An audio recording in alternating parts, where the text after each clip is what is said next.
following is a paid program. The opinions expressed are not necessarily those of WNBU and Interbanks Media. Welcome to All Things Money with David Blain, a thoughtful and revealing discussion of actionable ideas and effective strategies to help you through the complex world of investing, taxes, and real estate. Now, with All Things Money, here's David Blain. Hello and welcome to All Things Money. I'm your host, David Blain. We thank you for joining us today on All Things Money, broadcast on 94.1 FM WNBU and cable TV 10 in New Bern. We welcome all our viewers and listeners. Some of you also may be streaming on the internet at our website, www.dlblain.com. We welcome you as well. We've got a special guest today from my office, John Gjertsen. He'll be talking about IRAs in just a minute. But as always, we want the show to be about you and your money. So if you have any comments or questions on the show, please give us a call. Our phone number is 252-633-0107. You can also email us here at the show. The direct email to the show is allthingsmoney@dlblain.com. And of course, if you head over to the website in the upper right-hand corner is a big Contact Us button. Feel free to submit your comments and questions through there. While you're there, browse around. We have a wealth of information on myself, my firm. You can also see a quick biography of John and learn about our firm and what we do. Well, we got a great show planned today, so we want to get right into it. I asked John to come on the show today. John is an advisor in our office, advising clients on their finances, all the topics we talk about on the show. But one of John's expertise is IRAs and tax-deferred savings. And so I asked him to come on the show today. And, you know, there's been a lot of talk recently, especially we talked about this last time, the president's budget announcing that he'd like to see a cap on IRA savings, which, of course, we at D.L. Blain & Company think is just a bad idea. So thought it'd be great to have John come on. So welcome to the show, John. Thank you, David. Yeah. Just before we get started, why don't you just give us a quick little background? People kind of know a little bit about me, but maybe they're meeting you for the first time. So sure. As David mentioned, I'm an enrolled agent, actually, which sounds probably cooler than it actually is, but it's a designation that the IRS confers on people that have some level of education and have tested and are proficient with the tax code, both for individuals and businesses. And in addition to that, I'm a certified financial planner and a chartered financial analyst. And so, like David said, we work with clients sort of as an ensemble approach, and each client has at least two advisors working with them. Right. So one of the questions that we get a lot at the office, and I'm sure some of you out there also have, is, you know, a Roth IRA, a traditional IRA, John, which one is better?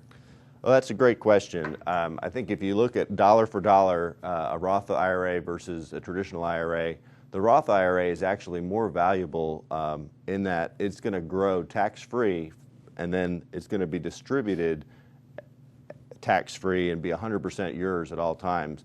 Whereas the traditional IRA, it's going to grow tax-free, but at the time of distribution, the tax man's going to get his cut. So you can look at it and say that at any point in time, a portion of that traditional IRA is going to be earmarked for future taxation. But that said, when you make a traditional IRA contribution, you get an immediate tax benefit. So you get to take an above-the-line deduction, and that leaves you with more present dollars in your pocket.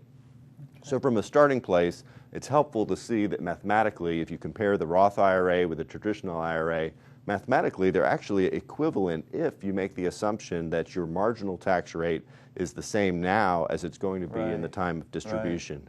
So, and it's also helpful to see that in both cases that there's a superior tax efficiency to saving for retirement outside of either kind of a regime in a sort of traditional brokerage account, which is going to be subjected to the kind of tax drag all the way through on investment income year after year. Right. So suffice to say, with everything in planning, the answer to that question is it depends. It does. And that's why we like to see, people, come in the office, give us a call or something. We'll help you decide that. And kind of another related question is, you may think, well, gosh, that Roth sounds like a great idea. I want to do that. But can an investor choose which one of these IRAs to fund? In many cases, they can. So contributions end up being tied to a particular calendar year that they're made in, although you actually get until April 15th of the following year to make a contribution for the prior year. And that's actually kind of necessary because there's a number of regulations that may prevent you from being able to make some contribution. So it's necessary to have that extra time. You almost have to do your taxes first in some cases to figure out whether or not you're eligible to make the contribution. So in the case of a Roth IRA, if your adjusted gross income as a married couple exceeds $178,000 or for singles $112,000, you're going to start to get phased out of the ability to make a Roth contribution. Right. And then if either you or your spouse works for a company that has a retirement plan at work, there's all kinds of other limitations on traditional IRA. You can always make a traditional IRA contribution, but it's at a certain point it starts to be non-deductible, and that defeats, at least in large part, the benefit of making an IRA contributions. But a lot of people are underneath those limits, and they can decide, and they can, as long as they're employed or have some self-employment income, they can put, in 2013, they can put $5,500 into either one or split it between both. And then if they're over 50, they actually get to put $6,500. And again, they can divide it between both or choose one or the other. Right, right. So it seems like if you have a high adjusted gross income, that you may want to make a deductible IRA contribution and take that current tax deduction. And someone in a lower tax bracket may want to take that Roth IRA deduction. As you said in the answer to the first question, if you're in the same tax bracket before and in retirement, they're mathematically equivalent, but it kind of seems like maybe that's what you're saying?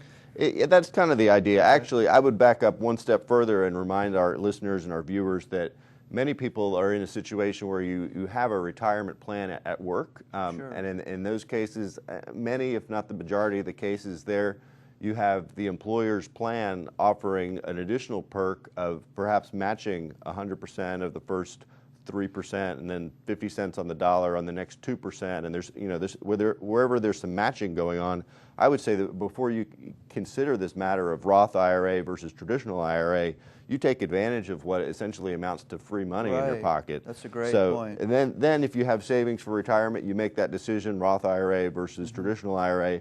Then if you are a disciplined saver, you have even more to save. Then you go back to the employer plan because the limits are set much higher. You can save a lot more money for retirement. Right. Okay, great.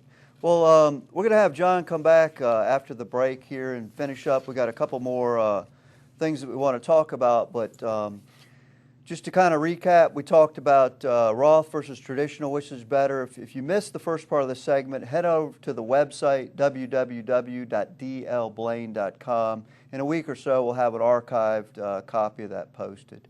So for All Things Money, I'm your host, David Blain. We'll be right back with John Gjertsen after a few messages.